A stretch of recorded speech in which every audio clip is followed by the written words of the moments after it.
Naast een zingende schilder heeft Fanrising Sport ook een zingende kebabverkoper. Bülent Arpaci en Ramon Barend sloegen de handen in elkaar en maakten samen het carnavalsnummer Pien in Mine Kneuk, die zaterdag onder grote belangstelling van een videoclip werd voorzien. Voor Bülent was het een droom die uitkwam. Mijn droom is acteur worden, dat is mijn droom.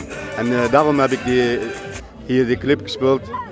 Eigenlijk vandaag mijn droom is uit. Ik voel me ex-acteur en het is ja, super gezellig. Ja, ik vind het echt super leuk. Dat is niet normaal. Ik kan niet nu iets vertellen, echt wel. Ik ben zo blij. Zoveel mensen en de leuke liedje. Ja, super leuk. Dankjewel Fanrai. Iedereen. De samenwerking tussen Bülent en Ramon was een spontane samenloop van omstandigheden. Nou, hoe kwam dat zo? Ja, na een bierfestival had hij s'avonds lekker een pilsje gedronken en toen is het eigenlijk ontstaan, het idee Pien in Mine Kneuk. En dacht daarna zat ik hier op het terras bij een kameraad en toen huurde ik dat. Ja, Bülent had een leuk nummer idee. Ik zei, wat is de titel van het carnavalsnummer dan? Ja, Pien in Mine Kneuk. Ja, Pien in Mine Kneuk, dat is kei leuk. Ja, Bülent zit hier op het terras. Bülent. Ik zei, hoe komt dat man, Pien in Mine Kneuk? Hoe komt dat eraan? Ja, mijn schoonmoeder altijd nuilen. Ik zei, hè? Ik zeg, ja, dus, ja, ik heb voor mij meteen compleet het refrein meteen in mijn hoofd en ja, dit is het resultaat. Oh, ik vind het keileuk om dit te doen. Ja, maar wat dacht u ervan? Hij gaat een liedje over mij zingen. Wat vond u daarvan? Ja, maar dat wisten we al. We zaten toen bij Goesting en dat is eigenlijk maar met een gek begonnen. Ik zei, ik heb Pien in Mine Kneuk en zodoende is het ontstaan. Ja, want Bülent zegt dat u nog wel eens zeurt.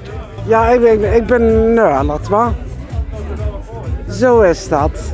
Nee, mijn schoonmoeder is echt de liefste schoonmoeder van de hele wereld. Dit is zo'n lieve vrouw. Ik heb haar gevraagd, kan ik die liedje... ik heb toestemming genomen natuurlijk. Ja, ik heb niet zomaar iets... dit is ook niet iets slechts bedoelingen of zo. Het swingt wel de pan uit, hè? Ja, eigenlijk boven verwachting, maar ja, heerlijk, fantastisch. En ja, straks zei ik ook iemand van de Turkse gemeenschap en eigenlijk zitten die nog niet zo in de vaste lovers, maar de integratie is er natuurlijk ook, ja, is dat fantastisch. Dus daar is Bülent het grote voorbeeld van dan. En een van de vragen die overblijft is of Bülent tijdens de carnavalsdagen wel in zijn kebabkraam te vinden is. Of toch met zijn sas optredend ergens op een podium. Natuurlijk Bülent, natuurlijk! Ja, ik heb ook eigen zaak hier en ik weet het niet wat kan gebeuren. Wat gaat brengen? Ja, in carnaval, ik heb de drukste periode en ja. Maar zaterdag is hij wel vrij. We